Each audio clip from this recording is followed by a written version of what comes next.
വാങ്ങി ഒട്ട് ചോദിച്ച് അല്ല, മീനല്ലേലും വാങ്ങും. അതിന് നമ്മുടെ കൃഷിക്കാരനോ അല്ലെങ്കിൽ വീട്ടിലെ അങ്ങനെയുള്ള പിന്നെ ഗ്രോസറിയും ഫിഷോ മീറ്റോ ഒക്കെ വാങ്ങാൻ പോകുന്നവരാണ് ചെയ്യുന്നത്. ഇന്നിപ്പോൾ ഇവിടെ വന്ന സ്ഥിതിക്ക് എൻ്റെ ഇഷ്ടത്തിന് വാങ്ങി. ഈ പത്മശ്രീയൊക്കെ സംബന്ധിച്ചൊരു വിവാദത്തിന് ഒരു സത്യാവസ്ഥ പുറത്തു വന്നു. അതായത് ഗോപിയാശാൻ തന്നെ വെളിപ്പെടുത്തി. ഞാൻ അന്നേരവും ഒന്നും പറഞ്ഞില്ലെന്ന് ഇപ്പോഴും ഞാനൊന്നും പറയും. പറഞ്ഞത് സ്വകാര്യമായി പറഞ്ഞത് നമ്മുടെ മനസ്സിൽ തന്നെ സൂക്ഷിക്കും. അതുകൊണ്ടാണ് ഇത് അതിപ്പം എനിക്ക് തോന്നുന്നു ഇനിയിപ്പം ഗോപിയാശാൻ കാണിച്ച മര്യാദ ശ്രീ രാജ്മോഹൻ ഉണ്ണിത്താൻ കാണിക്കുമോ എന്ന് എനിക്കറിയത്തില്ല. സാമാന്യം. കാരണം നിങ്ങളെല്ലാം അറിയേണ്ടത് വെറുതെ ജനങ്ങളെ പറ്റിക്കാൻ വേണ്ടി വാചകടിക്കും. ഇന്ന് വരെ ഞാനത് ചെയ്തിട്ടില്ല. ഒരു പ്രേമേന്ദ്രൻ പ്രധാനമന്ത്രിയുടെ കൂടെ കഴിക്കാൻ പോയി, അതുകൊണ്ട് ഞാൻ ഗുരുവായൂർ പോയില്ല. ദയവായി നിങ്ങൾ മനസ്സിലാക്കുക. എൻ്റെ കല്യാണ കത്ത്, ക്ഷണക്കത്ത് നിങ്ങൾ പരിശോധിക്കുക. 9 മണിക്കും 10 മണിക്കും ഇടയ്ക്ക് ഗോകുലം പാർക്ക് ഹോട്ടലിൽ ചടങ്ങിനാണ് ഞാൻ എല്ലാവരെയും ക്ഷണിച്ചിരിക്കുന്നത്. അത് ഗുരുവായൂർ ക്ഷണിച്ചത്. പറഞ്ഞാൽ മനസ്സിലായോ? നിങ്ങൾ ലെറ്റർ ചെക്ക് ചെയ്യും. അവിടെ വന്നവരിൽ നിന്ന് എനിക്ക് അനുവാദം കിട്ടി, ഒരു നമ്പർ തന്നു. ആ നമ്പറിൽ ഉൾപ്പെടുത്താവുന്നവരിൽ കൂടുതൽ ഞാൻ ഉൾപ്പെടുത്തി. 52 പേർക്കാണ് പെർമിഷൻ തന്നത്. ഞാൻ 78 പേരെ കൊണ്ടുപോയി.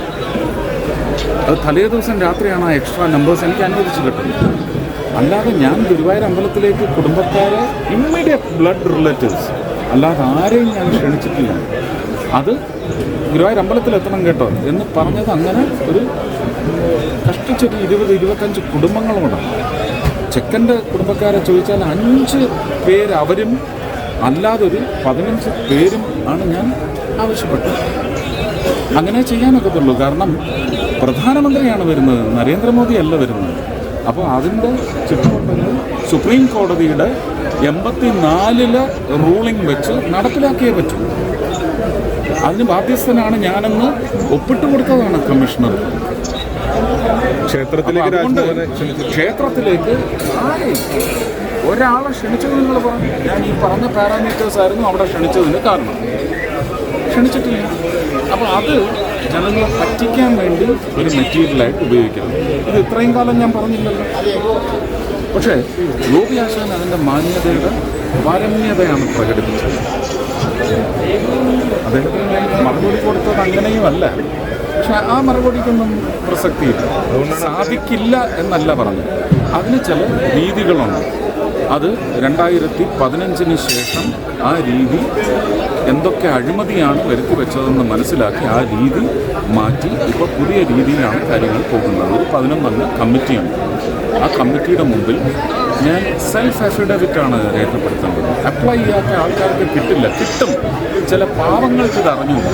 നിങ്ങൾ കാണുന്ന ഇവർക്ക് പത്മശ്രീ കിട്ടിയത് ഇവരെന്താണ് ചെയ്തത്, 10 ലക്ഷം മരം വെച്ചത് എന്ന് നിങ്ങളെ അതിശയിപ്പിക്കുന്നുണ്ടെങ്കിൽ അതിനാണ് ദേശീയ ആദരവ് കൊടുത്തിരിക്കുന്നത്. അപ്പോൾ അങ്ങനെയുള്ള ആൾക്കാരുടെ ആ പ്രദേശത്തുള്ള ആൾക്കാർ ഇവർക്ക് കൊടുക്കേണ്ടതാണ് എന്ന് പറഞ്ഞ് അപ്ലൈ ചെയ്യും. അപ്പോൾ അവരുടെ ഒരു അഫിഡവിറ്റ് അവിടെ രേഖപ്പെടുത്തും. എനിക്ക് ഇന്ന കാരണങ്ങൾ കൊണ്ട് ഇത് കിട്ടണമെന്ന് എനിക്ക് അപ്ലൈ ചെയ്യാം. ഞാൻ അപ്ലൈ ചെയ്തിട്ടുണ്ടോ എന്ന് അന്വേഷിച്ചു. ഇന്ന് വരെ അപ്ലൈ ചെയ്തിട്ടുണ്ടോ എന്ന് നിങ്ങൾ അന്വേഷിക്കും. എൻ്റെ ഒരു ആപ്ലിക്കേഷൻ കാണിച്ചു തരാം. ചെയ്തിട്ടില്ല. പക്ഷെ അടുത്ത ദിവസം ഞാൻ തീരുമാനിച്ചു. അപ്പോൾ അത് മോഹൻലാലായാലും അപ്ലൈ ചെയ്തു. അതിനുശേഷം ഒരു കോഡ് നമ്പർ കിട്ടും അവരുടെ ഫയലിന്. ആ നമ്പർ എന്നെപ്പോലെ പലരും അവിടെ റെക്കമെൻഡ് ചെയ്യും. ഇതാണ് ഞാൻ അദ്ദേഹത്തോട് പറഞ്ഞത്. പക്ഷേ അദ്ദേഹം അത് മറന്നിട്ടുണ്ടാവും. അല്ല, അപ്ലൈ ചെയ്ത് എനിക്ക് നമ്പർ തന്നിട്ടുണ്ടെങ്കിൽ ഉറപ്പ് ഞാൻ റെക്കമെൻഡ് ചെയ്തു. നമ്പർ തന്നിരുന്നു. എനിക്ക് ഓർമ്മയില്ല. ഇല്ലാത്ത കാര്യം ഞാൻ പറഞ്ഞിട്ട് പിന്നെ അതിനെ അടുത്ത വിവാദമാക്കാൻ മകനിതൊന്നും അറിയാത്തത് കൊണ്ടായിരിക്കും ആളങ്ങനെയൊക്കെ പറഞ്ഞു. ഞാൻ പറയുന്നത് എന്നെ സംബന്ധിച്ച് ഗോപിയാശാനും കുടുംബവുമാണ് പ്രശ്നം. കാണൂ ഗോപിയാശാനെ കാണും. അല്ല, അത് അദ്ദേഹത്തിൻ്റെ രാഷ്ട്രീയ ആഗ്രഹം പ്രകടിപ്പിച്ചിട്ടുണ്ട്. അല്ല, ഞാനത് മാനിക്കുന്നു. സന്തോഷവുമായി അദ്ദേഹം തന്നെ അത് പറഞ്ഞത്. പക്ഷേ ഞാൻ മനസ്സിലാക്കുന്നു അദ്ദേഹത്തിൻ്റെ രാഷ്ട്രീയ ബാധ്യത. അത് ഹനിക്കാൻ ഞാൻ തയ്യാറുണ്ട്. ആരുടെയും രാഷ്ട്രീയ ബാധ്യത ഞാൻ ഹനിക്കില്ല. ഇപ്പോൾ കരുണാകരൻ സാറിൻ്റെ ബന്ധുവിൻ്റെ വീട്ടിൽ ഭക്ഷണം കഴിക്കാൻ പോയത് വിളിച്ചിട്ട് തന്നെയാണ് പോയത്. അവരതിന് തയ്യാറാണെന്ന് അറിയിച്ചിട്ട് തന്നെയാണ് പോയത്. ഞാൻ ആരെയും വിളിച്ച് വന്നോട്ടെ എന്ന് ചോദിച്ചില്ല. ഞാനത് ചോദിച്ചത് 2019-ലാണ്. ഞാൻ തൃശ്ശൂർ വന്ന് നിൽക്കുന്നത് കൊണ്ട് ലീഡറുടെ ഭാര്യ കല്യാണിക്കുട്ടി അമ്മയുടെയും ഒരു റോസാപ്പൂ വെച്ചോട്ടെ എന്ന് ചോദിച്ചു.